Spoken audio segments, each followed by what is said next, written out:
Maintenant, j'invite Karine Roger, infirmière de secteur psychiatrique au CMP de Talence, pour venir présenter son PHRIP qui a été financé donc en 2013. Oui, c'est ça. 2013. Bonsoir. Je remercie tout d'abord Jean-Paul de m'avoir sursollicité à présenter ce poster. Soyez indulgents. De rien.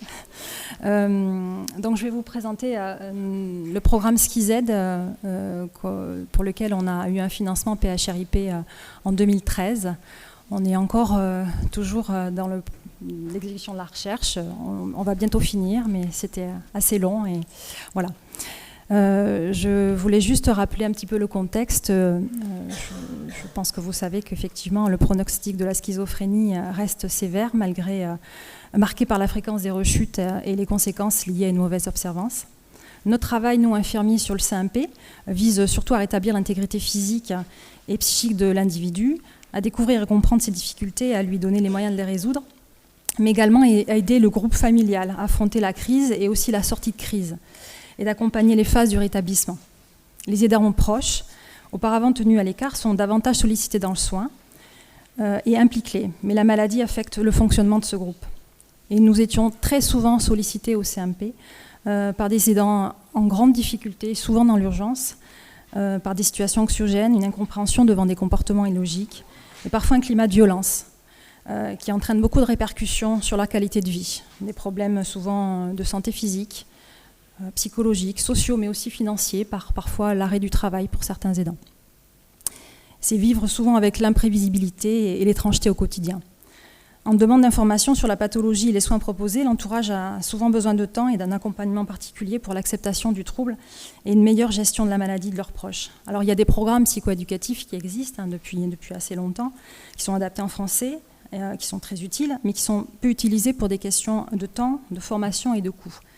Partant de ce constat, en fait, on n'a pas trouvé chaussures à notre pied au CMP, et donc on a modélisé sur la base de notre pratique, mais aussi sur les retours du vécu et les attentes des aidants en ambulatoire qu'on peut rencontrer lors de nos VAD. Et on a initié une recherche sur ce programme, spécifiquement destiné aux aidants. Ce programme de groupe comporte 7 séances, 6 séances qui ont des thèmes bien différents, une séance à 6 mois.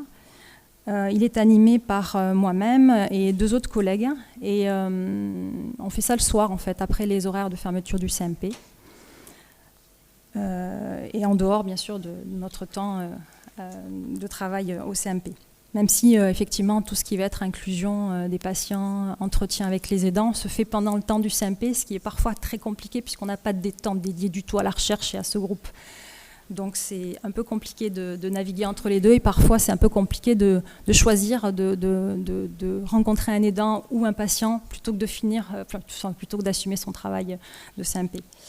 L'objectif principal de notre étude était de mesurer l'impact de ce programme sur le risque de rechute de patients, sur le taux de réhospitalisation et la durée d'hospitalisation, mais aussi d'évaluer chez ces mêmes aidants leur connaissance de la maladie, leur qualité de vie, le poids de la maladie, le soutien social perçu et l'alliance thérapeutique.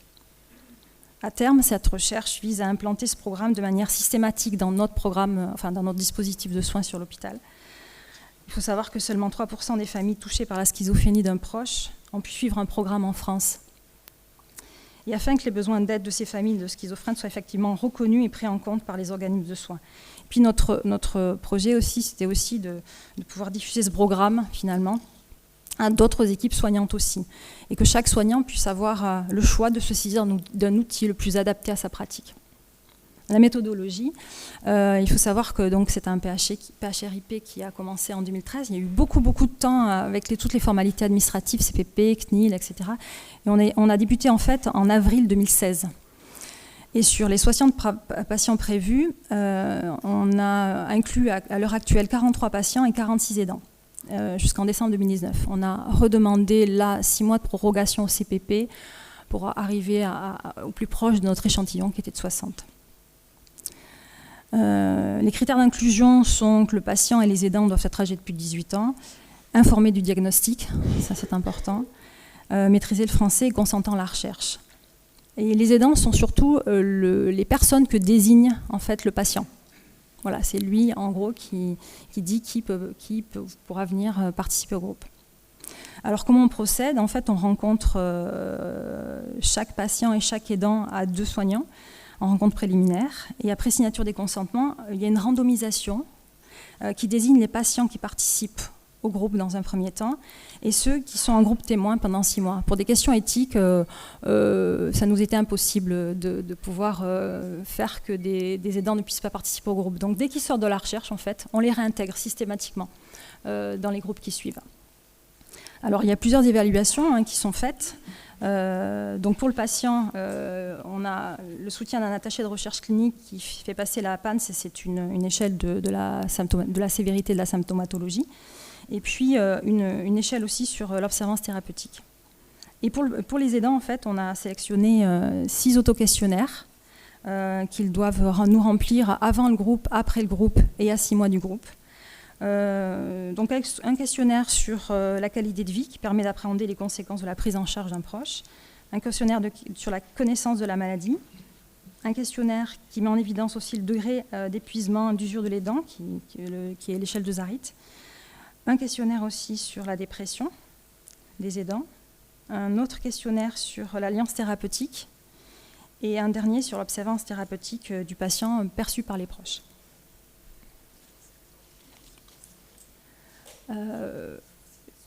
Pardon ? Ah, les résultats. Bon, donc chaque séance a un thème particulier. Je ne reviendrai peut-être pas dessus. Alors, sur les résultats intermédiaires de cette recherche, c'est qu'actuellement on a pu animer 6 programmes et le 7e est en cours. La réalisation des premiers groupes a mis en évidence un bon niveau d'acceptation et de faisabilité de ce programme. Les premiers résultats encourageants témoignent d'une amélioration de la connaissance de la maladie chez les aidants, une amélioration significative du niveau de dépression chez l'aidant, et par rapport à ceux qui ont participé et ceux qui n'ont pas participé pendant 6 mois, et aussi une diminution du taux de rechute des patients. Sur le plan personnel, j'allais dire, et sur l'animation des groupes, ce qu'on peut voir de manière significative, c'est vraiment la baisse de la charge émotionnelle au fil des séances chez les aidants. Et puis aussi une reconnaissance. Enfin, eux, ils nous disent, voilà, on est enfin entendu par le soin et une reconnaissance de notre statut d'aidant. Comme je disais en début, beaucoup ont arrêté parfois de travailler, ont mis leur vie de côté pour s'occuper de leurs proches. Et autre chose à titre personnel aussi, au niveau de la légitimité de mon statut de chercheur, je me suis aperçue d'ailleurs que j'avais le plus petit poster. Voilà, ça m'a permis vraiment de m'ouvrir à d'autres choses aussi, de pouvoir passer un DU. Donc c'est un long travail, mais je crois aussi que ce groupe, avant tout, en tout cas tout ce qui va être ensuite production d'écrits, c'est une façon aussi de transmettre un mode pratique soignante. Et également, moi en tout cas, de toujours me mobiliser et toujours être, comment j'allais dire, toujours engagée en fait auprès de mes patients et des aidants.